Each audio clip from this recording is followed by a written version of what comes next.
Dios me los bendiga. Aunque ya les dieron la bienvenida, les doy la bienvenida. Y quiero agradecer al Señor y a nuestros pastores, Pastor Mike que no está con nosotros, que me dio este privilegio, ¿verdad?, de compartir la palabra con ustedes esta hora. Es un gozo, hermano, poder compartir la palabra, poder compartir lo que Dios ya habló a mi corazón con cada uno de ustedes. Y bienvenidos a aquellos que por primera vez nos acompañan, sea bienvenido, siéntase en casa y no salga como entró. Pídale al Señor que le toque, que le dé ese descanso en el cual estamos hablando. El pastor nos ha traído un tema sobre el descanso, ¿verdad? Comenzando en Génesis capítulo 2, donde establece el séptimo día como día de reposo. Y quiero hacer hincapié en esto para que podamos entender el tema y el propósito del Señor en nuestras vidas. Todo lo que apuntaba en el Antiguo Testamento sobre sacrificios, sobre holocaustos, sobre ofrendas, era algo simbólico que apuntaba a nuestro Señor Jesucristo. Aún la roca de Oré, aún la fuente de agua, aún el maná que cayó del cielo, se refería, todo concluye en Jesucristo, que es nuestro Salvador y Él es nuestro descanso, Él es nuestro sustento cada día. En este mundo sabemos que tenemos momentos difíciles, hay enfermedades, hay circunstancias, hay situaciones, pero en Jesús podemos descansar. ¿Cuántos lo creen? Así que le invito porque se ponga de pie, vamos a leer unos pasajes. Y qué bueno que no se tomó flaco mi agua, ¿eh? Qué bueno. Estoy agradecido con el Señor, hermano, porque el clásico más pequeño que tenemos cumplió años hoy, nuestro nieto, que es el clásico más pequeño, ¿verdad, hermanos? Es su nieto de todos. De chiquito la hermana Juárez lo adoptó como nieto y entraba a la cocina de la hermana Juárez a comer lo que encontrara. Y ahí estaba siempre peleando con el hermano Joel, que el hermano Joel le enseñaba la cuarta, se la escondía y bueno, tanta cosa con este niño. Pero él creció con nosotros, hermano. Hoy cumple 12 años, como el Señor nos ha bendecido con él. Ha sido una lucha porque nosotros ya teníamos 20 años de que no sabíamos de cuidar un niño cuando empezamos con él. Y a veces salíamos y la pañalera no la traje, y esto y no lo traje, y no, hombre, y todo, yo le ponía al revés todo, pero bueno, ahora tiene ya 12 años, hermano, es un privilegio, eres un regalo, hijo, y hay promesas de Dios para ti, no solo para ti, sino para cada niño, cada niño que crece aquí en la casa del Señor, es una bendición, aún aquellos que ya están en el vientre de su madre, hermanos, ya son dedicados para él. Y aunque el enemigo venga a atacar y a querer llamar cosas negativas, usted crea la palabra del Señor, descanse en esa palabra, amén. Mateo capítulo 11, vamos a leer un par de versículos, a ver si me ayudan los hermanos allá con los pasajes, ¿verdad? Para los que no trajeron Biblia, pero yo sé que aquí todos traen Biblia, ¿verdad? Levante su Biblia, levanta el teléfono usted, pero bueno, que el Señor lo perdone, pero acostúmbrese a traer una Biblia, hermano, porque llegará el día que esta tecnología se acabará. Y si no sabe manejar la palabra, sobre todo que la escriban en las tablas de su corazón. No haga como muchos, dijo, ya traigo yo este versículo aquí escrito. ¿Dónde me lo tatué? Le dije, cálmate. Escríbelo en la tabla de tu corazón, no me andes de payaso. Le dije, pero ni modo, la gente se equivoca, ¿eh? Lo tenemos, Mateo capítulo 11, verso 28, 29 y 30, vamos a leer. Y la palabra del Señor se lee en el nombre del Padre, del Hijo y de su Santo Espíritu, y dice: venid a mí todos los que estáis, ¿qué? Trabajados y cargados, y yo, ¿qué? Qué lindo. Llevad mi yugo sobre vosotros y aprended de mí, que soy ¿qué? Manso y humilde de corazón, y ¿qué? Y hallaré descanso para vuestras almas. ¿Por qué?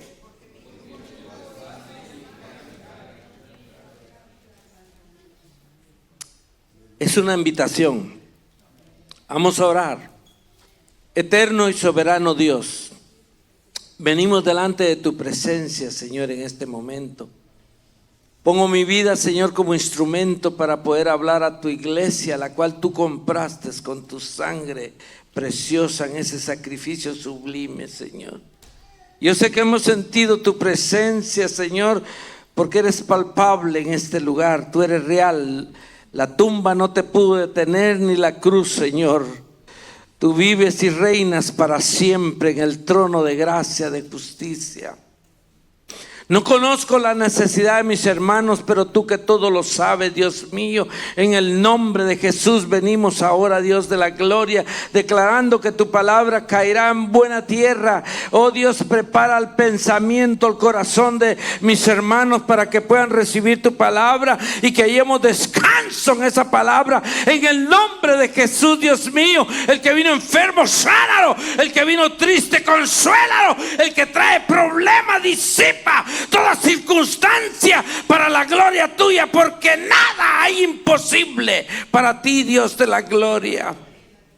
Ayúdanos a caminar en medio de este mundo de circunstancias, de pruebas, de lucha, de enfermedades. Ayúdanos, Dios mío, a poner nuestros ojos en ti, que tú tienes cuidado de tu iglesia, Dios mío.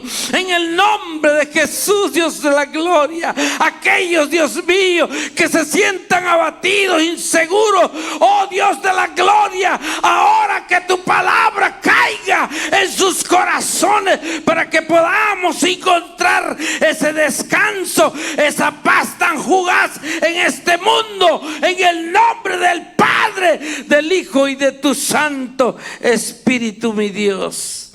Amén y amén. Puede tomar su lugar, pero no deje de alabar al que vive.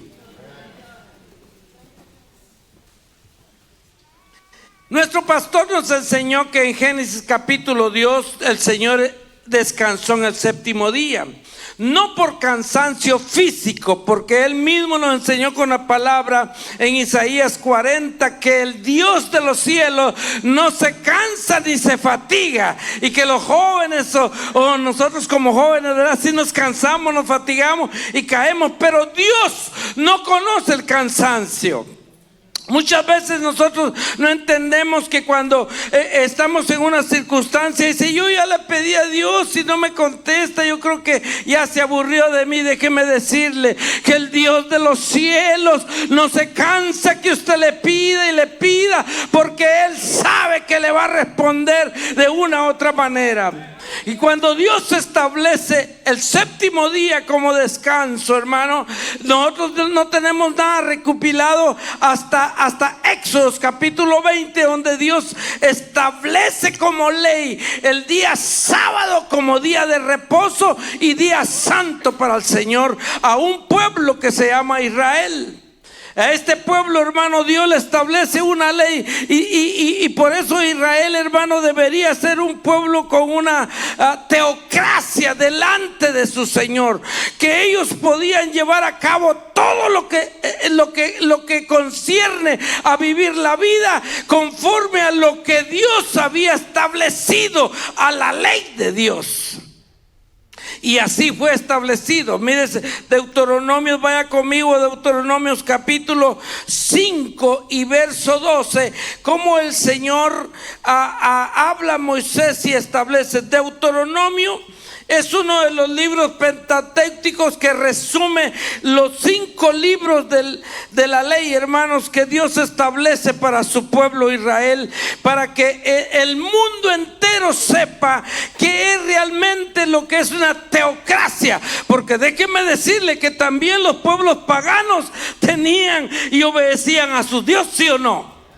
Eran religiosos, pero eran religiosos equivocadamente a quien servían.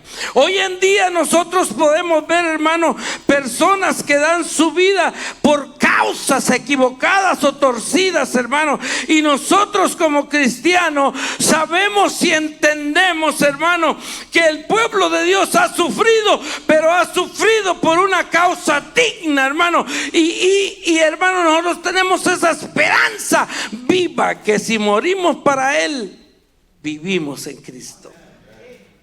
Pero ahora en el mundo, hermano, hay muchos que se consagran para fuentes equivocadas. Así eran los pueblos paganos antes. Incluso sus dioses, entre comillas, porque eran demonios, le pedían sacrificio de sus propios hijos. Y aún Israel llegó a fallar tanto que llegó a ese extremo. Es triste cuando uno se aleja del Señor. Deuteronomio 5:12 dice: guardarás el día de reposo para santificarlo como Jehová tu Dios te ha mandado. ¿Quién lo ordenó? Ok.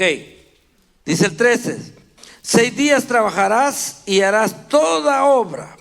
El 14: mas el séptimo día es reposo a Jehová tu Dios.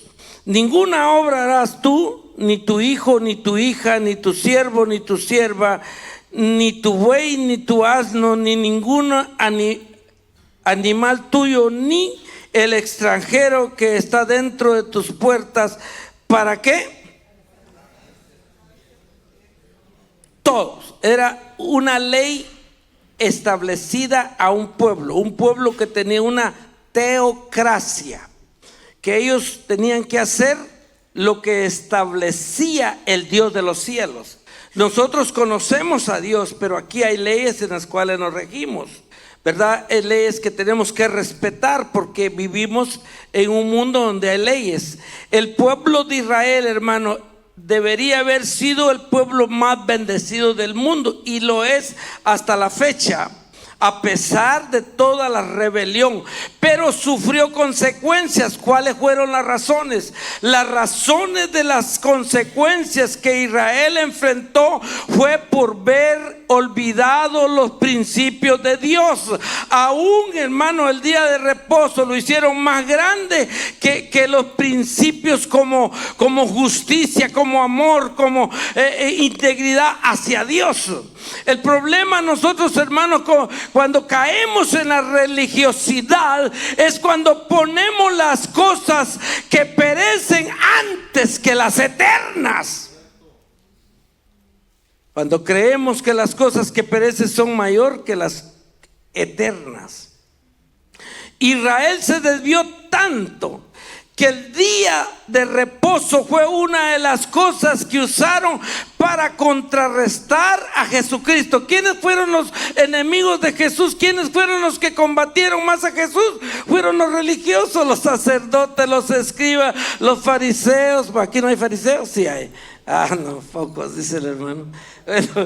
Pero esos fueron los más religiosos, hermano. Hoy en día es lo mismo. Hay tanta religión que, esos hermanos se están creciendo por esto y por lo otro y por lo otro, ¿me entiende? Pero ahora, aunque ahora vivimos el tiempo de la gracia, el tiempo de las puertas abiertas para el Señor, de todas maneras, hermano, tenemos que vivir conforme a los principios que Dios demanda de nosotros. No como muchos creen allá afuera, yo vivo como se me dé la gana. No es así, mi hermano. Qué silencio.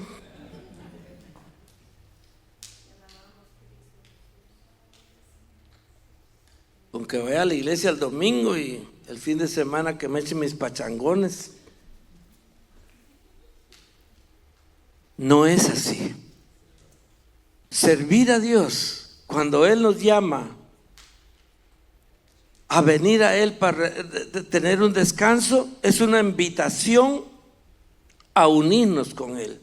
Cuando hablamos de yugo, hablamos en dos aspectos. El yugo también, como el versículo que leyó nuestra hermana Joana, habla del yugo como pecado, como algo que te está destruyendo, como la fuerza que te destruye. Es como cuando yo le digo, los jóvenes hoy dicen, ay, quiero ser libre, me voy de la casa, y se va de la casa de los padres y llega a ser preso allá de cualquier vicio, o preso de sus mismos amigos, y realmente no encuentran esa libertad que creen que van a tener. Pero lamentablemente todos hemos sido así, ¿o no? ¿O solo yo? No, creemos que cuando el Padre nos dice, no, aquí tienes un horario de venir, está mal, este ya está viejo, ya no tiene deseo de disfrutar y que yo disfrute. Lo que Él quiere es evitarte que te vaya mal, que sufras, que pase una desgracia allá afuera. Porque saben, hermano, que cuando están jóvenes a todos les dicen amigos. Es una batalla que yo tengo con ellos. ¿Por qué le dices amigo? Le digo, siempre lo conociste ayer. ¿Quién es tu amigo? El verdadero amigo es el que está contigo cuando estás en la cárcel, o cuando estás en un hospital, o cuando no tienes nada de comer. Pero el que te dice amigo cuando tienes dinero, cuando tienes algo que lo traigas acarreando todo el día, esos no son tus amigos. Le gusta andar contigo porque tienes cómo. Pero cuando te quedes sin nada, ese va a ser el problema. Israel, hermano, empezó a querer ser libre de lo que Dios había establecido, y sin embargo Dios lo que quería era lo mejor para él, ¿verdad que sí?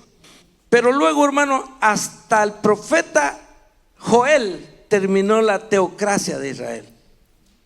Todos los jueces todavía, aunque pecaban, regresaban, pecaban y regresaban. Hasta Joel, ellos dijeron, no, nosotros queremos salir como los pueblos de con un rey. Y pidieron un rey. Supuestamente ellos querían ser libres, entre comillas, ¿verdad que sí? Como nosotros. Queremos ser libres y a veces caemos en las presas.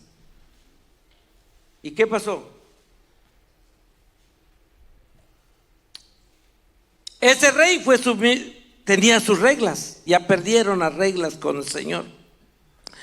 Entonces de ahí para acá, hermano, empezamos a ver nosotros la batalla que hubo de Israel, el pueblo que debería ser más bendecido de la tierra. Y como digo, Dios siempre lo ha bendecido, porque el juramento de Dios no se puede quebrar, y es su pueblo y seguirá siendo su pueblo. Cristo viene por su iglesia, Israel se quedará la gran tribulación, y todos aquellos que no crean en el evangelio, hermano, y todos aquellos que no crean en el arrebatamiento de la iglesia, se quedarán a la gran tribulación. Israel es un pueblo, hermano, capacitado para enfrentar circunstancias, pero no nosotros, hermano. Si nosotros solo con que nos miren mal ya no queremos venir a la iglesia. Mire cómo me vio este guanaco. Y peor si nos dicen una cosita, ¿verdad? Como yo traigo a algunos ahí, siempre les hago así, que llegó tarde. Pero eso es broma, hermano.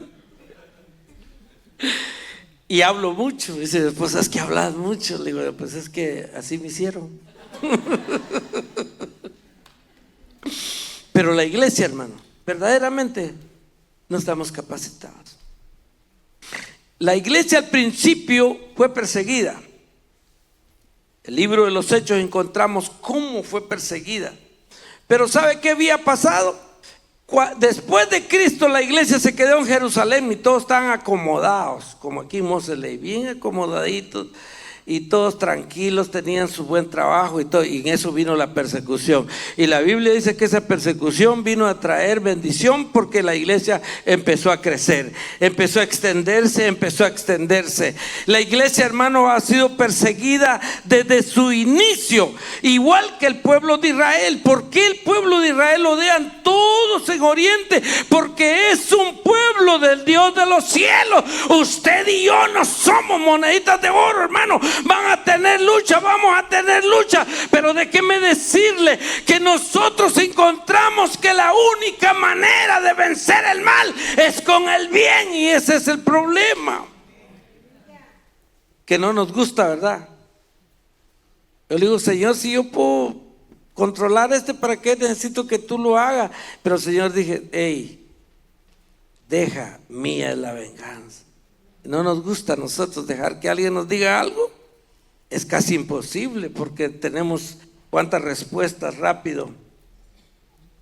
Para nosotros, abra su Biblia conmigo en Hebreo, vamos a ver lo que la escritora Hebreo nos aconseja sobre ahora el día, hermano, de reposo sobre Israel.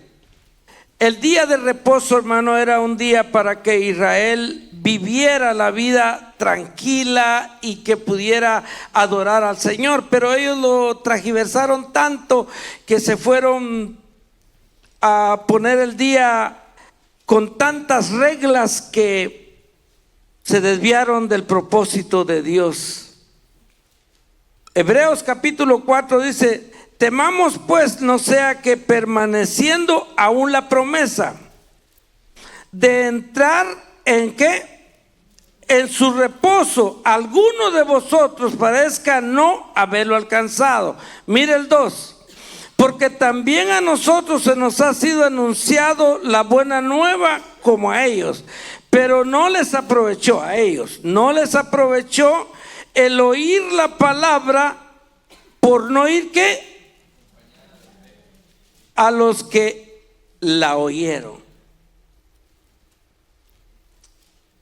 Quiere decir que nosotros tenemos que echar a andar la fe para cualquier promesa del Señor en nuestras vidas. Tenemos que echar a andar la fe. Mire que aquí han habido tantas promesas, han habido profecías. No sé si se acuerda alguno de ustedes cómo el Señor le profetizó a la hermana Sandra por el profeta Ángel. En esos años, hermano, mi hijo andaba pero lo más bajo y la profecía era difícil de poderla creer.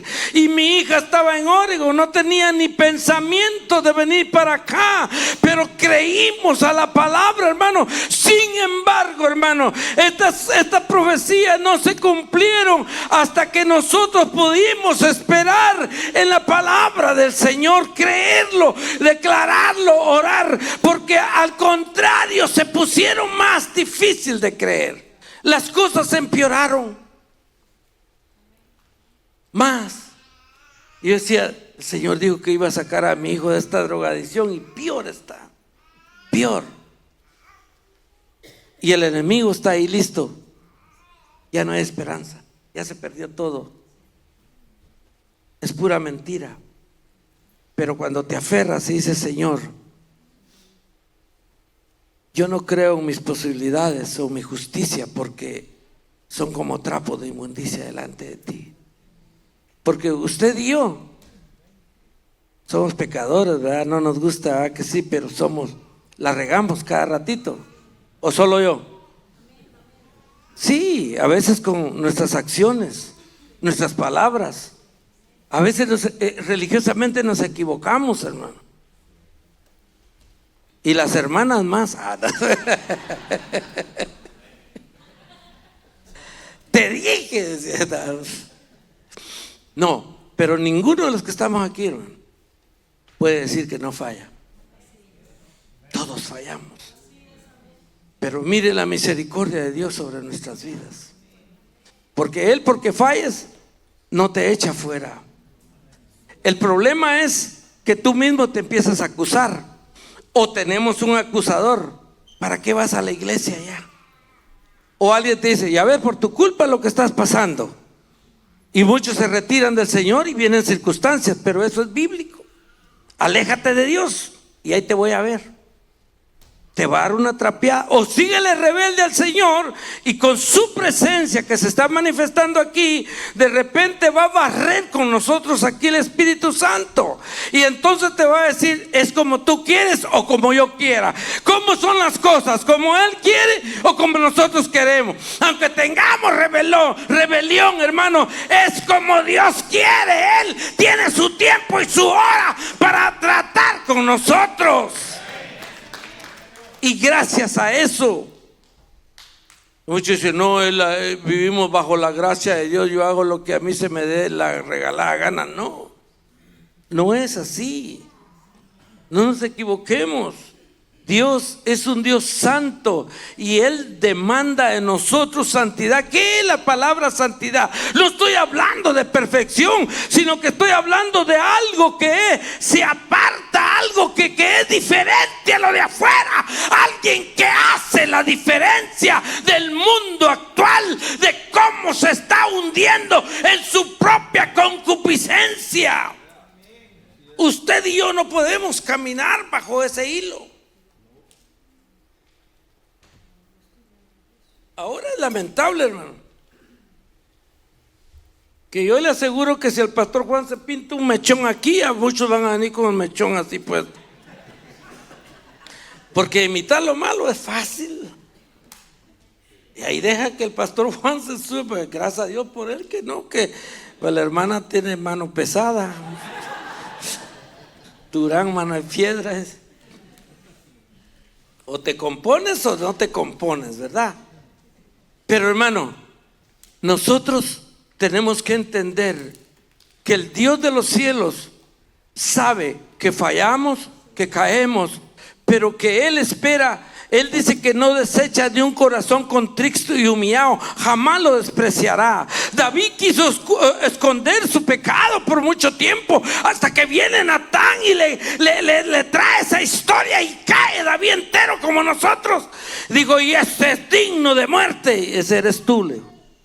Ese eres tú. Y se arrepintió de corazón. Leas Salmo 51, donde dice David: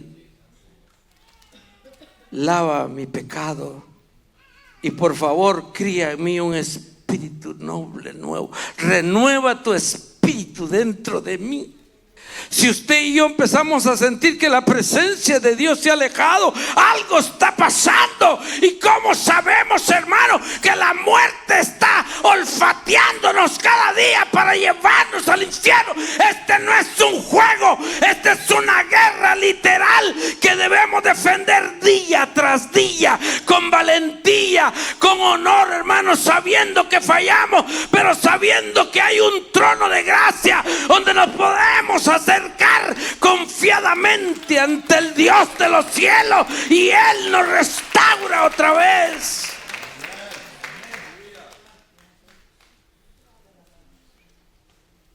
Romanos capítulo 4, hermanos. Conocemos la historia de Abraham, que Dios lo llamó de una tierra pecadora, Ur de los Caldeos, y Dios vio a Abraham y lo llamó para ser un pueblo. Ya Dios había visto un pueblo ahí y nada más era Abraham. Y Abraham era una persona ya de edad casi de 100 años, y para ajustar, su esposa Sara era estéril. No había esperanza lógicamente, humanamente, para pensar que Dios iba a levantar un pueblo de un vejestorio y de alguien, hermano, que no tenía esperanza. Pero para Dios no hay nada imposible. Él, cuando tiene un plan en tu vida, el único que puede destruir eres tú, pero de ahí Él lo va a cumplir en nuestras vidas. 4:13 dice, Romanos 4:13: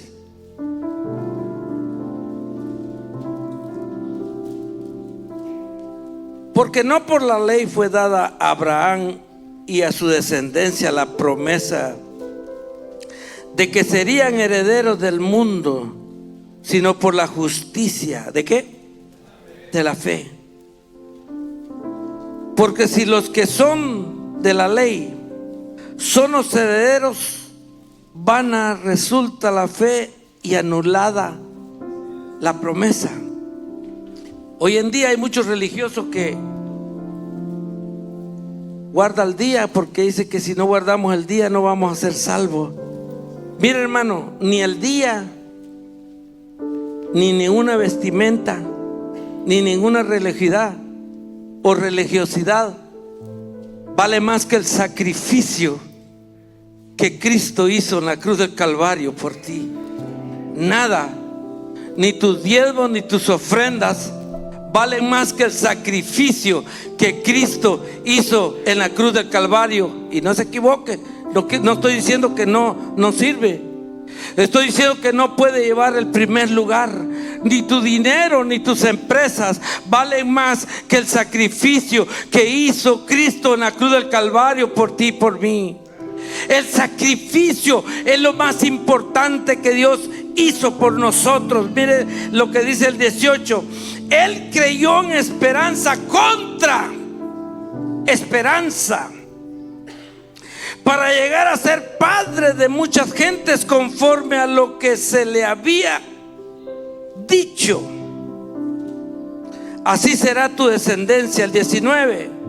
Y no se debilitó en la fe al considerar su cuerpo, que estaba ya como muerto, siendo de casi, ¿qué? 100 años. Aquí no hay ninguno de 100 años. Y la esterilidad de la matriz de Sara. Tampoco dudó por incredulidad de la promesa de Dios, sino que se fortaleció en fe, dando gracias a Dios. ¿Qué dice el 21? Plenamente convencido de que era también poderoso para hacer todo lo que había prometido. ¿En quién creyó? En el que dio la promesa. ¿En quién creemos nosotros? Mira, hermano, nosotros tenemos que entender que lamentablemente el evangelio a veces agarra las cosas al revés. Y la Biblia dice, hermano, a Efesios el Señor le habla que tenía muchas cualidades, pero había perdido su primer amor, porque comenzamos con fuego y que aquí estamos y todo, y al caminar de los días, hermano, empezamos a que la vejez espiritual caiga sobre nosotros. Y qué triste es, hermano, que en lugar que le echemos más gana cuando la circunstancia viene, lo que hacemos es alejarnos o estar culpando. Pues el pastor dijo que me iba a ir bien y miren cómo me fue, como tambor de indio, me dieron por todos lados.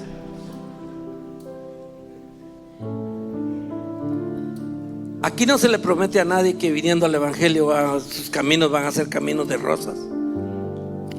Eso de que deja de sufrir, no, aquí vas a sufrir más si eres valiente. La Biblia dice que los valientes es el reino de los cielos, no los cobardes. La Biblia dice que solo ellos lo arrebatarán, solo los valientes. ¿Cuántos valientes hay aquí? No echan para atrás por nada, no, que tienen malas noticias, pero seguimos adelante. No aquellos que nos están viendo, yo aquí cómodo, bien, ahí te van a sacudir al diablo, que vas a ver. Él no juega. Tenemos una guerra.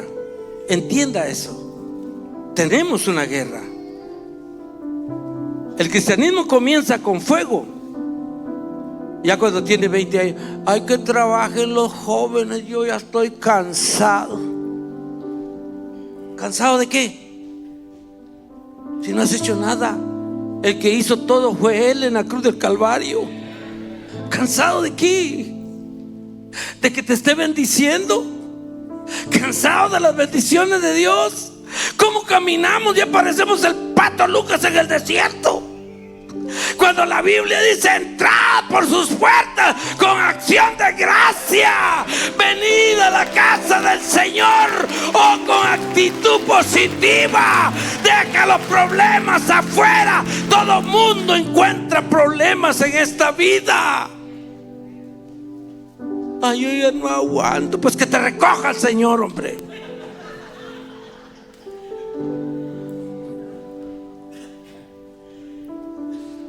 Porque yo prefiero que me recoja y no que vaya al infierno. Porque aquí es terminar la carrera. ¿Sabe qué dijo el apóstol Pablo en 2 Timoteo 4:7? He peleado la buena batalla, he terminado la carrera, ya solo me queda la corona de justicia. Ahí venimos con la toalla jalando y yo ya no voy a seguir adelante. Mejor dile al Señor que te recoja. En el Señor no hay jubilación, mi hermano. Debemos estar diciéndole: Señor, cada día estamos en la recta final. ¿Sabe qué hacen los atletas en la recta final? En la última vuelta es donde lo dan todo. Es donde ellos ponen todo. Y nosotros somos al revés. Ay, hasta no me aguanto. ¿Dónde se fue esa gratitud? ¿Dónde se fue el que hizo el milagro en mi vida? ¿Dónde se fue el que caminó conmigo cuando no tenía nada? Cuando no servía para nada, cuando nadie le importaba, cuando estaba hundido en la droga, cuando nadie daba nada por mí. ¿Dónde está? ¿Dónde está esa gratitud, iglesia? Caminamos apenas, hermano. Si queremos descanso, no nos apartemos de Él. El yugo de Él no se trata, hermano, de un peso que no puedes llevar. Es un descanso, hermano. Cuando hablamos del yugo, es de una herramienta que se usaba antes, que ahora ya no la conocemos. Era para agarrar dos bueyes para que arara la tierra. Cuando Jesucristo habló del yugo, era normal. Todo mundo sabía de qué hablaba, porque dependían de un buey experimentado para entrenar al nuevo. Tráigaselo de las orejas, hermano. Tú, flaco, agarra a tus hermanos que no quieren venir de las greñas. Yo soy el buey viejo, dile: véngase para acá.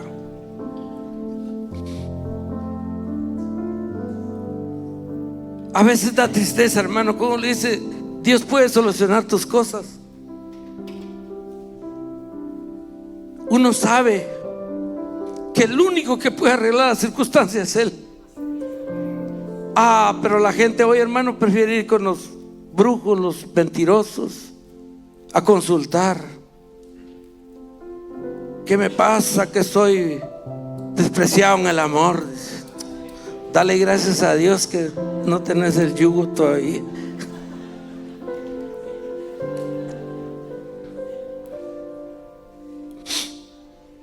Pero así es uno, cuando es niño, quiere ser grande. Y cuando es joven quiere ser casado, porque mira a los casados ahí sonriéndose. Y el casado quiere estar muerto. Bueno, no aquí, ¿verdad? Afuera. Eso es afuera. Aquí somos felices, ¿verdad que sí? Codito largo. Amamos a nuestras esposas, hermano, como Cristo nos amó a nosotros. Sin ellas, ¿qué hacemos? Le dice John a su mamá china, le dice: no te mueras, mamá china, porque ¿quién me va a hacer de comer?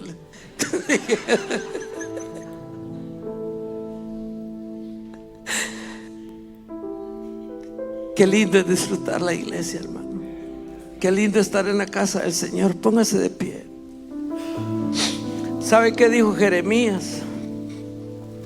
El capítulo 2, y con eso nos quedamos aquí.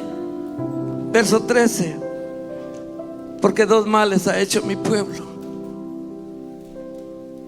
Me dejaron a mí, dijo, fuente de agua viva, y cavaron para sí cisternas rotas que no retienen agua.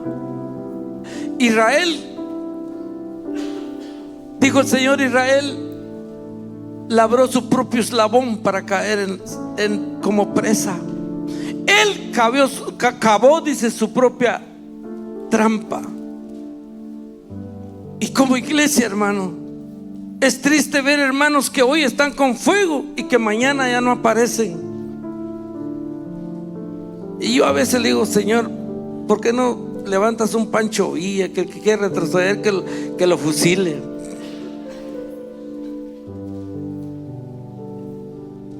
Pero no se puede. tenemos que amarlo y decirle: Señor, ayúdalo a seguir adelante, mi hermano, porque yo no sé las circunstancias, porque es que te dio la espalda. Dígame, hermano, ¿en qué puede culpar usted al Señor? ¿Qué le puede decir a Él? Es lamentable, pero desde Génesis el hombre empezó a culpar a Dios y entró el miedo. Cuando el Señor le dice a Adán: ¿dónde estás?, se escondió de temor. Y cuando le dice: ¿qué hiciste? La mujer que me diste, ella me arruinó. Culpó a Dios. Y de ahí empieza, hermano, cuando vienen problemas, no asumimos las responsabilidades como hombres y mujeres de Dios. Empezamos a ver a quién culpamos, pero no hay culpable aquí, hermano. Puede ser que Dios te esté pasando por fuego para hacerte mejor. Puede ser que Dios quiere que de veramente dependas de Él. Voy a pedir a los hermanos que me ayuden con un canto. No sé si están. Yo no lo sé, hermano, pero lo que sí sé, que no puedo culparlo. En esta última recta, hermano, Cristo está a las puertas. No podemos descuidar, hermano. No podemos estar con un pie adentro y otro afuera. No podemos hoy ser cristianos y mañana no. La Biblia dice: no se equivoque, lo que el hombre siembra, eso va a cosechar. Camina con firmeza. No te estoy diciendo que eres perfecto, pero sí, Señor, reconocemos cuando fallamos y le decimos: ayúdame a caminar, ayúdame a terminar esta recta final. Yo a veces le digo a los hermanos: ¿qué te ha dicho el Señor? ¿Qué te hizo? Pregúntales. Él no se bajó de la cruz no porque no podía. Si Él hubiera dicho a los ángeles: destruyan este mundo, lo hubieran destruido en segundos, hermano. Los ángeles estaban ahí viendo que estaban crucificando al maestro y querían actuar. Ahí estaba el ángel Gabriel, el ángel Miguel, guerreros que podían matar a soldados como hormiga, como mosca, pero no lo hizo. Él no abrió, dice la Biblia, que no abrió su boca como cordero. Fue llevado al matadero y enmudeció por amor de usted, porque sabía que no lo lograríamos nosotros.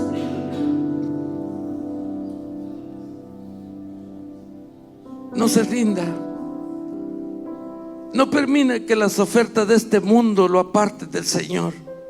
Puede hacer buenos trabajos, puede hacer compañías, pero si te apartas del Señor, has perdido todo. El Señor mismo dijo: hermanos, ¿de qué le sirve al hombre haber ganado el mundo si perdiere su alma? ¿Cuál es lo más importante para nuestras vidas, hermano?